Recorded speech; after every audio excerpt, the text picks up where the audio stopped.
இங்கே பாருங்கள், நாங்கள் ஒரு ஆர்டர் ப்ளேஸ் பண்ணியிருக்கோம். என்னது அப்படின்னா,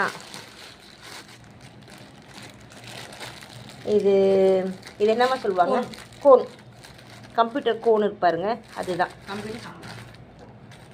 இது பார்த்தீங்களா, கிட்ட காமிக்கலான்டுச்சு பார்த்தீங்களா, நல்லா இருக்குங்க.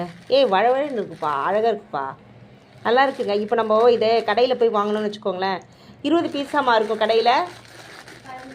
15 பீஸ் 20 பீஸ் அந்த மாதிரி ஒரு கணக்கு வச்சு 20 ரூபா 25 ரூபா அந்த மாதிரி ரேட் இருக்கும். இங்கே பாருங்கள், கிட்டத்தட்ட அதே சைஸ் தாங்க இதுவும். இது வந்து மொத்தமாக இந்த மாதிரி கவரில் கொடுக்குறாங்க. இது நாங்கள் மீஷோவில் தான் ஆர்டர் பண்ணியிருந்தோம். இங்கே பாருங்கள் எவ்வளோ நமக்கு இது லாபங்க. இந்த மாதிரி வாங்கி வச்சுக்கோங்க, உங்களுக்கு ரொம்ப பெனிஃபிட்டாக இருக்கும். இது வந்து நாங்கள் ஆர்டர் பண்ண கோன் சாம்பிராணி.